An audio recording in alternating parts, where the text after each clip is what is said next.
Nỗ lực phản kích của Hezbollah sau loạt tổn thất. Hezbollah suy yếu sau những đòn tập kích liên tiếp của Israel nhưng vẫn quyết tâm đáp trả đối thủ, làm dấy lên nguy cơ xung đột toàn diện. Israel trong tháng qua tăng cường tập kích Hezbollah, nhóm vũ trang do Iran hậu thuẫn ở Lebanon. Mục tiêu mà Tel Aviv đặt ra trong chiến dịch không kích và tấn công trên bộ là buộc Hezbollah phải ngừng các cuộc tấn công qua biên giới vào sâu trong lãnh thổ Israel. Hezbollah đã liên tục tập kích lãnh thổ Israel trong hơn một năm qua để bày tỏ đoàn kết với người Palestine ở dải Gaza, nơi Tel Aviv đang tiến hành chiến dịch chống Hamas. Hezbollah tuyên bố chỉ ngừng tấn công nếu có lệnh ngừng bắn ở Gaza. Cuối tháng 9, Israel hạ sát thủ lĩnh Hassan Nasrallah cùng nhiều chỉ huy cấp cao Hezbollah trong đòn tập kích vào Lebanon. Họ cũng tận dụng lợi thế từ sức mạnh không quân và hoạt động tình báo để đưa Hezbollah vào thế phòng thủ, thậm chí hạ sát Hashim Safieddine, người kế nhiệm tiềm năng của nhóm. Các cuộc tấn công của Israel còn làm tổn thất kho tên lửa của Hezbollah. Quân đội Israel cuối tháng 9 cho biết đã phá hủy khoảng 50% kho dự trữ tên lửa của Hezbollah, ước tính có khoảng 150.000 quả đạn trước xung đột. Đây được xem là những đòn giáng mạnh đối với nhóm vũ trang,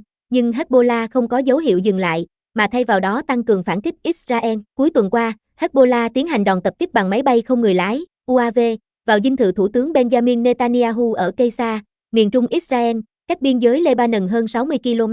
Đây là lần thứ hai trong một tuần vũ khí Hezbollah xuyên thủng hệ thống phòng không hiện đại của Israel. Một cuộc tấn công vài ngày trước đó vào một căn cứ đơn vị tinh nhuệ của quân đội Israel ở miền trung đất nước đã khiến 4 binh sĩ thiệt mạng. Hezbollah ngày 21 tháng 10 đăng video ghi lại cuộc tấn công bằng tên lửa chống tăng dẫn đường vào nhóm binh sĩ Israel ở làng Rami, miền nam Lebanon. Đây được xem là vũ khí nguy hiểm nhất của nhóm và lần gần nhất được họ sử dụng là trong cuộc chiến với Israel năm 2006. Hezbollah đã tăng cường tập kích rocket khi phóng hơn 200 quả đạn mỗi ngày vào cuối tuần qua và 140 quả hôm 22 tháng 10, theo quân đội Israel. Trong những tuần trước, nhóm chỉ khai hỏa trung bình vài chục quả đạn mỗi ngày. Số vụ tập kích của Hezbollah vẫn thấp hơn con số mà các quan chức Israel ước tính cho kịch bản xảy ra chiến tranh toàn diện. Đây là dấu hiệu cho thấy nhóm đã phần nào suy yếu sau những đòn giáng mạnh của Israel. Hầu hết các cuộc tấn công của Hezbollah cũng bị phòng không Israel đánh chặn. Tuy nhiên, nhóm vũ trang vẫn cho thấy khả năng nhanh chóng củng cố lực lượng. Các đơn vị vũ trang của họ được huấn luyện để có thể sẵn sàng tiếp tục chiến đấu ngay cả khi mất thủ lĩnh và thông tin liên lạc nội bộ bị vô hiệu hóa.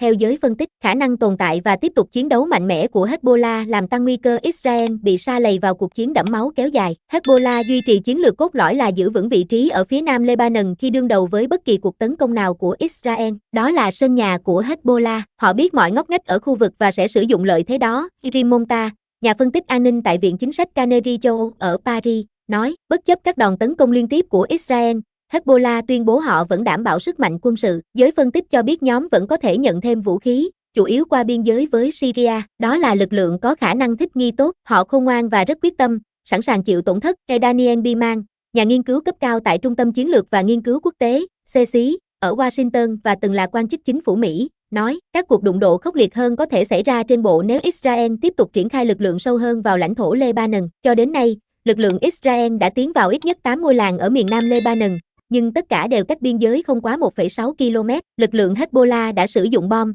súng cối và rocket để đáp trả. Theo quan chức quân sự Israel, nhóm vũ trang cho biết chiến thuật của họ trong giao tranh ở miền nam là cầm chân đối thủ, trước khi tăng cường tấn công du kích vào binh sĩ Israel. Quân đội Israel cho biết đã có ít nhất 17 binh sĩ thiệt mạng ở miền nam Lebanon và 5 người ở miền bắc Israel, ngoài 4 binh sĩ chết trong cuộc tấn công bằng máy bay không người lái của Hezbollah. Nhiệm vụ của chúng tôi là truy kích Israel và chiến đấu chống lại họ ở bất kỳ nơi nào họ muốn tiến công, Phó thủ lĩnh Hezbollah Naim Qassem tuyên bố ngày 15 tháng 10.